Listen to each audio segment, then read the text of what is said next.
What's up guys, unless you've been living under a rock, then you know that one of the biggest trade deals in recent NBA history just went down a few days ago. Now many people have already posted their responses, so I'm not going to do that. Instead, I want to take a look at exactly what this trade means for Ben Simmons and by extension the Brooklyn Nets.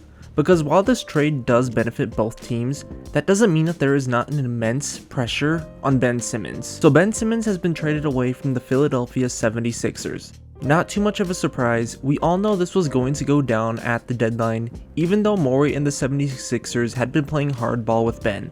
And Ben has had a rocky legacy in Philadelphia, to say the least. In his rookie season, there was plenty of potential for Simmons as he averaged near 16 points, 8 rebounds, 8 assists with 2 steals and a block per game. An incredible stat line for a rookie.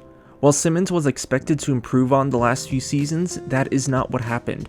Instead, Simmons showed virtually no improvement in his game in his 4 years with the 76ers. All of his numbers remained virtually the same. You could make an argument that his defense has improved, but many of his already impressive talents were not honed upon or increased. Simmons would go on to shoot 59% from the free throw line, all while never developing a 3-ball. Despite being quite athletic for his 6'11", 240-pound size, Simmons would never make defenders pay at the rim as often as another player at his size does. And of course, his weaknesses were compounded on in the playoffs, where teams would target Ben and use his lack of spacing and aggressiveness against him. Back off of Giannis and you give him a runway. Back off of Simmons and he'll just dump it off.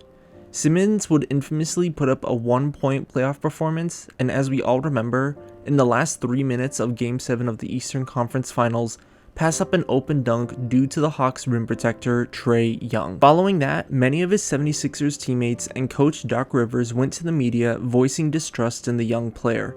Not too far into the offseason, and it was clear that Simmons would not be returning to the court for the 76ers. After a contract sit out later, here we are. One disgruntled superstar being traded for another. Ben Simmons has quickly gone from one of the league's best young players to one that franchises don't want to take the risk on. But here comes Ben's saving grace, the Brooklyn Nets. Out of all the teams to potentially take him in, Brooklyn is the one team that may have struck gold and be able to utilize Ben Simmons at his fullest. The reason why the Brooklyn Nets are the best possible team for Simmons is because this is a lineup that can be built around and use Simmons optimally. Now, not to discredit the 76ers because I know that they did try to put some pieces in place, but deep down I think most of us knew that an Embiid and Simmons duo would not work out. However, the Brooklyn Nets have guys like Patty Mills, Joe Harris, Kyrie Irving, Seth Curry, Kevin Durant, Kessler Edwards, and even Blake Griffin.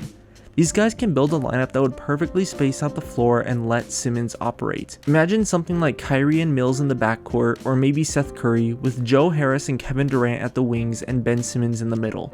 Not only is this good spacing, but these are elite shooters at every position on the court. Running Simmons in the center position while still allowing him to handle the ball would be an amazing offense for Brooklyn. He's still an amazing passer, he can play the dunker spot role well, and push it in transition more than any other team in the league. Honestly, with some of the guys on the roster, he could probably even be a pretty solid role man if he actually played aggressive enough. Defensively, he's incredibly versatile while being able to be a solid rim protector, something the Nets desperately need. The Nets have the perfect roster and all the spacing in the world. Simmons needs to play a center-esque sort of role which would hide his weaknesses and show off his strengths. If Simmons can play this position well, not only will he succeed, but the Nets will become title contenders again. But the issue with Ben Simmons is not his skill, it's not his athleticism. Ben Simmons' confidence has been destroyed to a level where I don't know if we've ever seen an NBA player fall that far back and recover.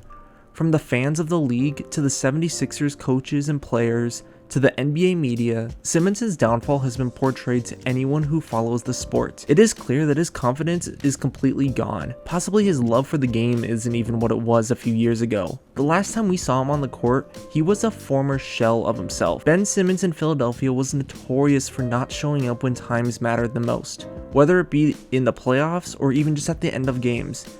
Ben Simmons has become a liability, and now he shows up to one of the biggest cities in the world, on a new team, in a perfect situation. There is far more pressure on Simmons now than what there was in Philadelphia. The Nets have traded a top 10 player in the league when healthy, a guy who was just an MVP a few years ago. Simmons has to live up to that. He has to make do with this roster and show up at the end of games. If Ben Simmons can't make it work on this roster, then I don't know where he can make it work.